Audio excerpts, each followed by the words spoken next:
Okay, I just want to do a couple of quick things based on the submissions that you made yesterday. They were all very good. One of the things I suggest when you're doing sky is do a sky that isn't very distracting. You don't want to have clouds that are too busy. And use the sky, make a connection between the sky and the glazing in your building because it'll look a little bit more realistic. Now there's loads of different ways you can do it, and if you go on YouTube you'll find some ways that will show you how to do it incredibly photorealistically. But I'm always working on the presumption that I don't have very much time.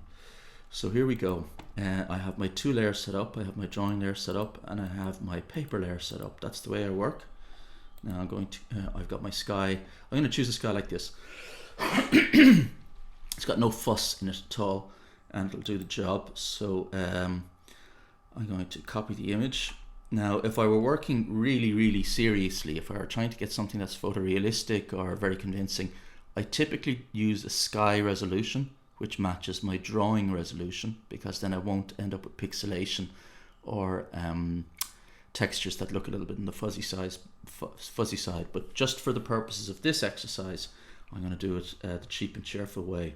Now, I could, of course, go up and choose Edit Paste, but we're all getting a bit better at Photoshop now, so I'm just going to go Control V. In it comes. I'm going to call it, I'm going to rename it Sky. And I'm going to bring it down below my drawing. Actually, no, I'm going to keep it above my drawing there for the time being. I'm going to choose the selection tool and stretch it so that it fits the area where sky is going to be. There we go. And if I press enter, it's going to sit right there. Now I'm going to bring it underneath my drawing. With the drawing layer selected, I'm going to go to my selection tool, and I'm going to select the sky. Now I'm going to select the sky, then I'm going to go back. That's the area where the sky is going to be. Then I'm going to go back down to the sky layer, go back up here and choose layer via cut. And it is there. Now this time I'm going to call this sky because this is the real sky. We all know that. Now going back up to drawing, I'm just going to do one other little thing. I'm just going to, with the drawing selected and my quick selection tool selected, I'm going to go to an area which I know to be a large window. Now I know I didn't explain this to you last week. That doesn't matter because I was just really interested in seeing what you'd make of all of these lines and how you'd make it into something that's convincing. But with the drawing layer selected and my quick selection tool on, I select the area I'm interested in, go down to sky, go back up to the area, choose layer via cut. Now I'm going to get rid of the old sky layer because I don't want that anymore. And that layer 1 I'm going to call long window. Now I know it's the long window. There we go, switch that off. There I go, switch that off. Now first thing, with sky, I usually want to put in some kind of a gradient to make it look like it's vanishing into the background, like it's vanishing off to a horizon. And again, there's 1,000 different ways to do this. And some of them are much more photorealistic than the way I'm going to suggest, but this is the way I do it when I really have no time to waste. Choosing sky, I'll go up to layer, then I will go down to layer style, then from this drop down I'll go down to gradient overlay. Up comes gradient overlay. Now I've already got a preset kind of, but what you're going to want to do is go into the gradient types. Typically it's going to give you a gradient type that makes everything look darker. So you want to choose a gradient type that doesn't do that. And you will want to mess around with these settings a little bit until you get something you like. But typically you can see that if I move the angle of gradient around, it'll look like, I can make it look like the gradient is going from one side of the sky to the other. But what I want to do is make it look like it's more intense high up than it is low down. And if I mess with the scale, you'll see what's going to happen here. When I bring the scale way down, it's almost as if I'm creating an horizon, which I don't really want. So I'm going to make that a little bit more gradual. So I'll bring it to about there, and I'm going to select OK. Then when I go into sky itself, I'm going to bring the opacity, and actually I'm going to do this in fill.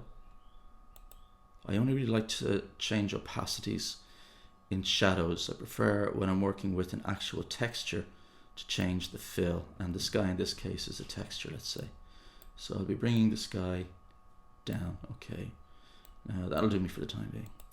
I'm just going to switch sky off for a sec, and I'm going to switch the long window off for a sec as well, and I will go and get some timber which I want to work on. And here's a timbered image that we've used before. I'm going to select that, choose copy image, Control V, up it comes. Now I'm going to use this timber for these stairs to give them a bit of texture, and I'm going to bring this directly underneath the drawing layer so I can see the stairs. This is what I'm going to do. Now with the drawing layer selected and my selection tool on, I go, now there's a faster way of doing this, but this is the easy, the cheap and cheerful way that won't go wrong. It's a little labor intensive, but you'll see the logic in it in a sec. I'm going to choose the top stair, go to layer 1, come back up here, layer via cut. Next one down in the drawing layer, oops, Control D whenever I get stuck. Go back up to my drawing layer, come down to the next stair down, go down to my timber layer, come back up here, and layer via cut. Up to my drawing layer, 1, 2, 3, third one down to my timber layer, layer via cut. 1, 2, 3, fourth one it should be, down to my timber layer, layer via cut. 1, 2, 3, 4, 5, down to my timber layer, layer via cut. Oops, Control D that, got ahead of myself. Down to my timber layer, layer via cut, and then going back up to the top one here, come down to my bottom layer, my bottom step, and my timber layer, layer via cut. Now this one here I'm going to switch off because I don't really need that one anymore. And then starting with the topmost step, I'm not going to change the name of it yet, which is layer 2. I'm going to bring the opacity down on that to about 40. And the one below that I'm going to bring to about 45.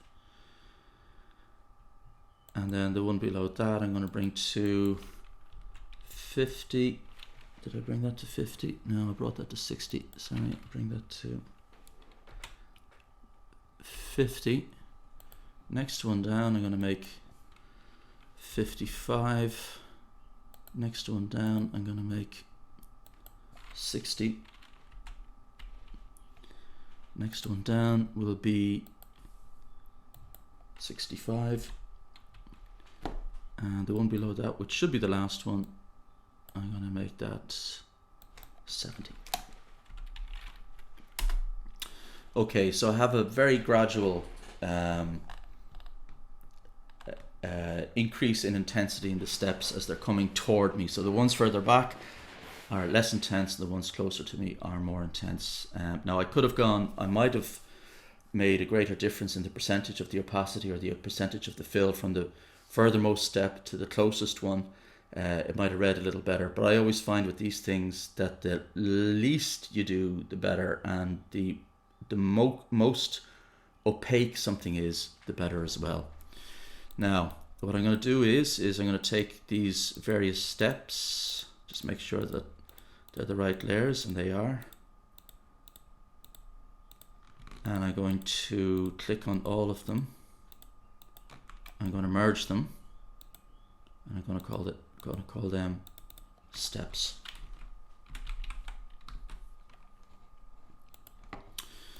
Okay, now my long window is the next thing that I'm going to deal with. I'm going to bring the long window to the top. Now the long window, I want to make this look like a piece of glass. So the first thing I'm going to do is I'm going to bring the opacity on it down to about, let's say that looks just about right for now. But to make it look like it's glass, or to give it the sense that I'm actually looking through something, what I'm going to do is I'm going to put something behind the glass, something plausible. So if this were a real building, we might have a tree or a shrub out there. Now what I did was I went online and I downloaded one of my favorite trees. Now remember, you download the file, you don't copy the image, download the file, because if you copy the image, what you get is a tree on a checkerboard. If you download the file, you get a tree with no background, and when you're working in Photoshop, that is heaven sent. So here we go. I have a ficus tree, I think it's called. I'll get the recording thing out of the way. Yeah, I have a ficus tree. I'm going to bring that fella in. And in it comes. And it's perhaps a little bit too big. First of all, I'll bring it to... I mean, it doesn't really matter, to be honest with you. That will probably do. I'll hit accept. Now, what I'm going to do is in the drawing layer, I go back up and select the window area. Then I'm going to go down to the tree. This time what I'm going to do, I'm going to go down to the tree and I'm going to click on the tree. And I'm going to now there's a couple of ways I could do this, but I'll just do this the basic way that we've been doing it all along. I will,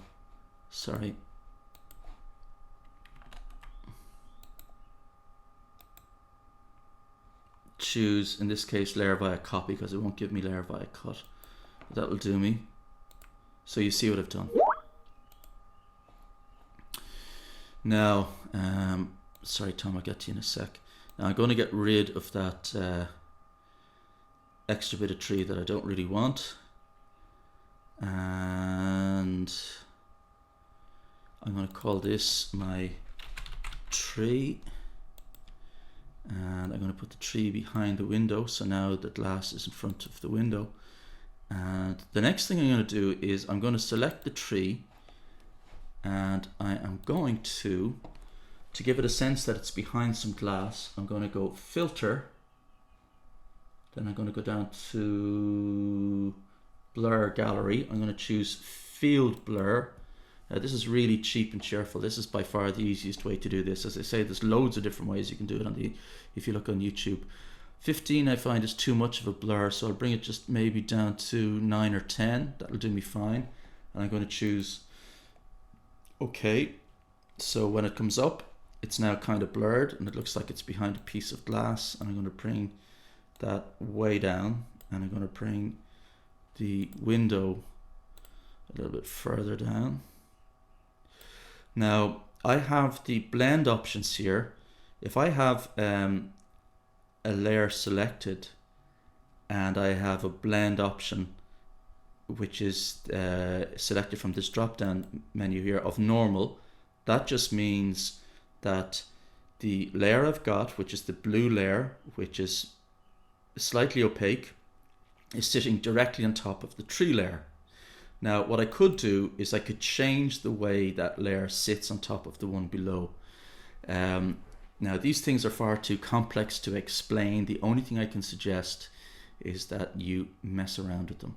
Now sometimes what I do when I'm doing this exercise, when I'm trying to make something look like it's behind a piece of glass, I'll choose a different overlay method. So instead of normal, I might choose something like linear light, which I like, or pin light, or hard mix. And there's another one I sometimes use. I think I use hard light. Yeah. Okay. So I'll frequently use that. I'm just going to show you now the difference between hard light and normal overlay. Normal overlay just looks like, to me, one layer over another. But if I choose hard light, it looks like it's a little bit more sophisticated. Now, so now I've got my window, my tree, and my steps, And the last thing I'm going to do here is just throw in a little bit of shadow to make it look like it's somewhat convincing. I still have the sky in the background, but I'm not going to worry about that too much.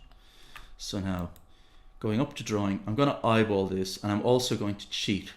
The way I'm going to do it isn't mechanically and technically the way shadows should be shown on something, but I find that it's just very effective. Now I'm going to go into one of my little selection tools here, the polygon, the lasso tool as they call it. I'm going to go back up here to the top of my window, select a starting point, and holding shift, it'll mean that I'll get a nice straight line. I'm going to start again because I didn't do a great job on that. Okay, up here in the window, over to this point, down a little bit, across a little bit, down to the stairs. Now here I'm going to do just a little bit of a cheat.